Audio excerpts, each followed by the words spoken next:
Welcome to the One Year Bible, January 23. The Old Testament, Genesis chapter 46, verse 1, through chapter 47, verse 31. So Jacob set out for Egypt with all his possessions, and when he came to Beersheba, he offered sacrifices to the God of his father Isaac. During the night, God spoke to him in a vision. "Jacob, Jacob," he called. "Here I am," Jacob replied. "I am God, the God of your father," the voice said. "Do not be afraid to go down to Egypt, for there I will make your family into a great nation. I will go with you down to Egypt, and I will bring you back again. But you will die in Egypt with Joseph attending you." So Jacob left Beersheba, and his sons took him to Egypt. They carried him and their little ones and their wives in the wagons Pharaoh had provided for them. They also took all their livestock and all the personal belongings they had acquired in the land of Canaan. So Jacob and his entire family went to Egypt. Sons and grandsons, daughters and granddaughters, all his descendants. These are the names of the descendants of Israel, the sons of Jacob, who went to Egypt. Reuben was Jacob's oldest son. The sons of Reuben were Hanok, Palu, Hezron, and Carmi. The sons of Simeon were Jemuel, Jamin, Ohad, Jachin, Zohar, and Shaul. Shaul's mother was a Canaanite woman. The sons of Levi were Gershon, Kohath, and Merari. The sons of Judah were Onan, Shelah, Perez, and Zerah, though and Onan had died in the land of Canaan. The sons of Perez were Hezron and Hamul. The sons of Issachar were Tola, Pua, Jashub, and Shimrah. The sons of Zebulun were Sered, Elon, and Jalil. These were the sons of Leah and Jacob, who were born in Padan Aram in addition to their daughter Dinah. The number of Jacob's descendants, male and female through Leah, was 33. The sons of Gad were Zephon, Hagi, Shuni, Esbon, Ari, Arodi, and Areli. The sons of Asher were Imnah, Ishva, Ishvi, and Beriah. Their sister was Sirah. Beriah's sons were Heber and Malkiel. These were the sons of Zilpah, the servant given to Leah by her father Laban. The number of Jacob's descendants through Zilpah was 16. The sons of Jacob's wife Rachel were Joseph and Benjamin. Joseph's sons, born in the land of Egypt, were Manasseh and Ephraim. Their mother was Asenath, daughter of Potipherah, the priest of On. Benjamin's sons were Bilhah, Becher, Ashbel, Gera, Naaman, Ahi, Rosh, Mupim, Hupim, and Ard. These were the sons of Rachel and Jacob. The number of Jacob's descendants through Rachel was 14. The son of Dan was Hushim. The sons of Naphtali were Jahzeel, Guni, Jezer, and Shilem. These were the sons of Bilhah, the servant given to Rachel by her father Laban. The number of Jacob's descendants through Bilhah was 7. The total number of Jacob's direct descendants who went with him to Egypt, not counting his sons' wives, was 66. In addition, Joseph had 2 sons who were born in Egypt, so altogether there were 70 members of Jacob's family in the land of Egypt. As they neared their destination, Jacob sent Judah ahead to meet Joseph and get directions to the region of Goshen. And when they finally arrived there, Joseph prepared his chariot and traveled to Goshen to meet his father Jacob. When Joseph arrived, he embraced his father and wept, holding him for a long time. Finally, Jacob said to Joseph, "Now I am ready to die, since I have seen your face again and know you are still alive." And Joseph said to his brothers and to his father's entire family, "I will go to Pharaoh and tell him, 'My brothers and my father's entire family have come to me from the land of Canaan. These men are shepherds, and they raise livestock. They have brought with them their flocks and herds and everything they own.'" Then he said, "When Pharaoh calls for you and asks you about your occupation, you must tell him, 'We, your servants, have raised livestock all our lives, as our ancestors have always done.' When you tell him this, he will let you live here in the region of Goshen, for the Egyptians despise shepherds." Then Joseph went to see Pharaoh and told him, "My father and my brothers have arrived from the land of Canaan. They have come with all their flocks and herds and possessions, and they are now in the region of Goshen." Joseph took 5 of his brothers with him and presented them to Pharaoh, and Pharaoh asked the brothers, "What is your occupation?" They replied, "We, your servants, are shepherds, just like our ancestors. We have come to live here in Egypt for a while, for there is no pasture for our flocks in Canaan. The famine is very severe there, so please, we request permission to live in the region of Goshen." Then Pharaoh said to Joseph, "Now that your father and brothers have joined you here, choose any place in the entire land of Egypt for them to live. Give them the best land of Egypt. Let them live in the region of Goshen, and if any of them have special skills, put them in charge of my livestock too." Then Joseph brought in his father, Jacob, and presented him to Pharaoh. And Jacob blessed Pharaoh. "How old are you?" Pharaoh asked him. Jacob replied, "I have traveled this earth for 130 hard years, but my life has been short compared to the lives of my ancestors." Then Jacob blessed Pharaoh again before leaving his court.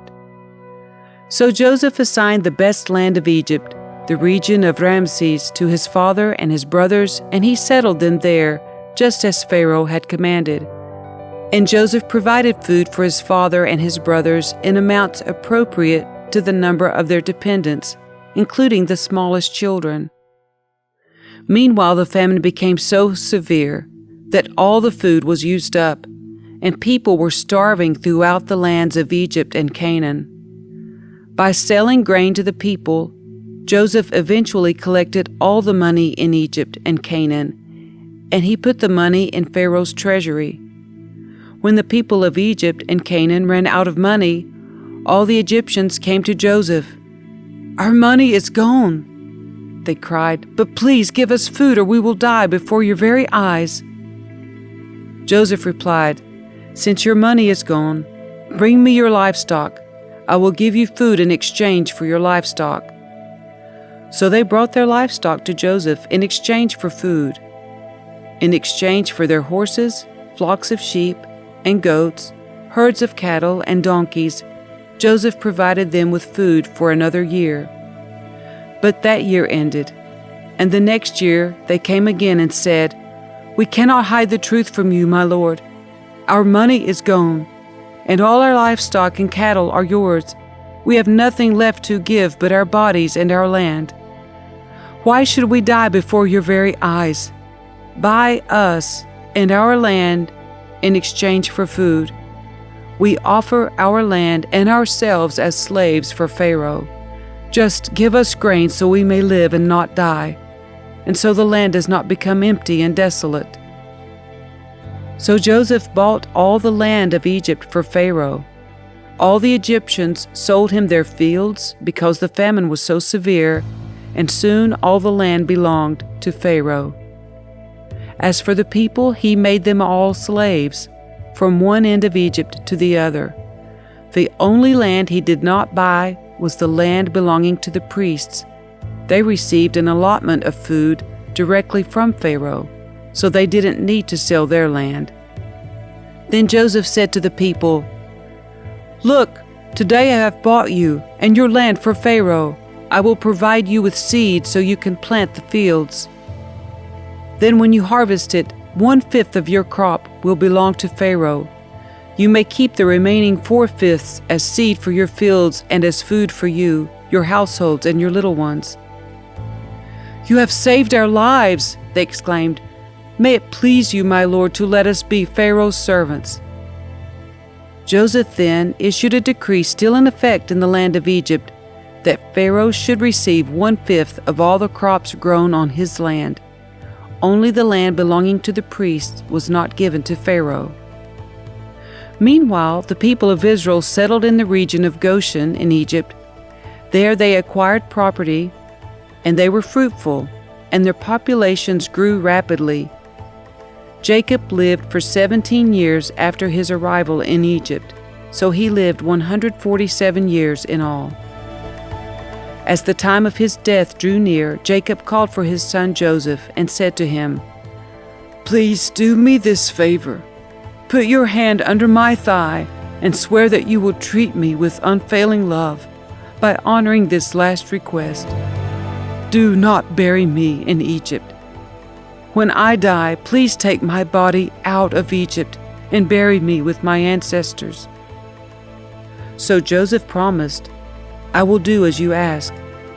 "Swear that you will do it," Jacob insisted. So Joseph gave his oath, and Jacob bowed humbly at the head of his bed.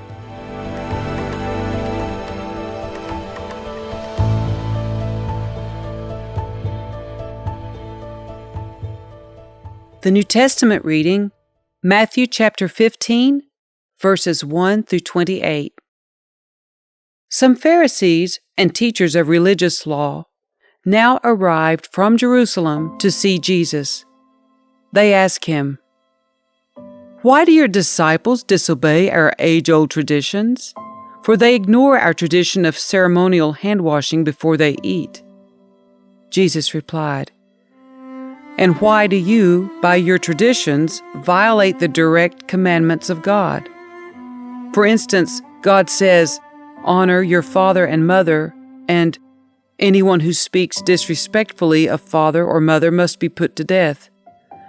But you say it is all right for people to say to their parents, 'Sorry, I can't help you, for I have vowed to give to God what I would have given to you.' In this way, you say they don't need to honor their parents, and so you cancel the word of God for the sake of your own tradition. You hypocrites! Isaiah was right when he prophesied about you, for he wrote, 'These people honor me with their lips, but their hearts are far from me. Their worship is a farce, for they teach man-made ideas as commands from God.'" Then Jesus called to the crowd to come and hear. "Listen," he said, "and try to understand. It's not what goes into your mouth that defiles you. You are defiled by the words that come out of your mouth." Then the disciples came to him and asked, "Do you realize you offended the Pharisees by what you just said?" Jesus replied, "Every plant not planted by my heavenly Father will be uprooted. So ignore them. They are blind guides leading the blind.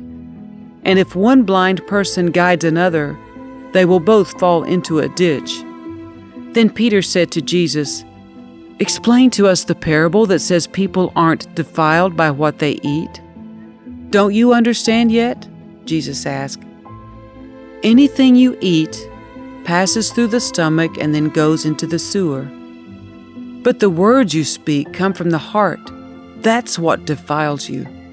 For from the heart come evil thoughts, murder, adultery, all sexual immorality, theft, lying, and slander. These are what defile you. Eating with unwashed hands will never defile you." Then Jesus left Galilee and went north to the region of Tyre and Sidon. A Gentile woman who lived there came to him pleading, "Have mercy on me, O Lord, Son of David, for my daughter is possessed by a demon that torments her severely." But Jesus gave her no reply, not even a word. Then his disciples urged him to send her away. "Tell her to go away," they said. "She is bothering us with all her begging." Then Jesus said to the woman, "I was sent only to help God's lost sheep, the people of Israel." But she came and worshipped him, pleading again, "Lord, help me." Jesus responded, "It isn't right to take food from the children and throw it to the dogs." She replied, "That's true, Lord, but even dogs are allowed to eat the scraps that fall beneath their master's table." "Dear woman," Jesus said to her, "your faith is great. Your request is granted." And her daughter was instantly healed.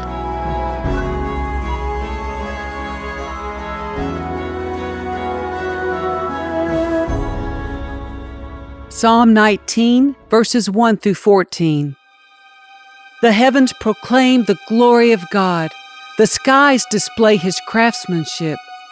Day after day they continue to speak. Night after night they make him known. They speak without a sound or word. Their voice is never heard. Yet their message has gone throughout the earth, and their words to all the world. God has made a home in the heavens for the sun. It bursts forth like a radiant bridegroom after his wedding. It rejoices like a great athlete, eager to run the race. The sun rises at one end of the heavens and follows its course to the other end. Nothing can hide from its heat. The instructions of the Lord are perfect, reviving the soul. The decrees of the Lord are trustworthy, making wise the simple. The commandments of the Lord are right, bringing joy to the heart.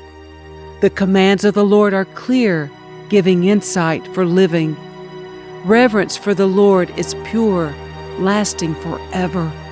The laws of the Lord are true. Each one is fair.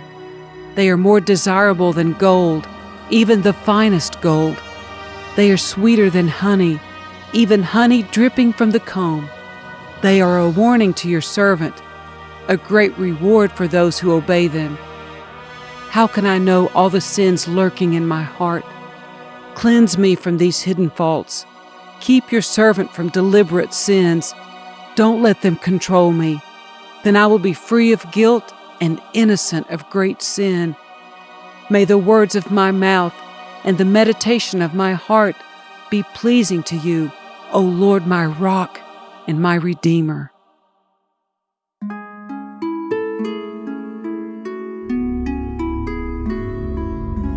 Proverbs 4, verses 14 through 19. Don't do as the wicked do, and don't follow the path of evildoers. Don't even think about it. Don't go that way. Turn away and keep moving. For evil people can't sleep until they've done their evil deed for the day. They can't rest until they've caused someone to stumble. They eat the food of wickedness and drink the wine of violence. The way of the righteous is like the first gleam of dawn, which shines ever brighter until the full light of day. But the way of the wicked is like total darkness. They have no idea what they are stumbling over.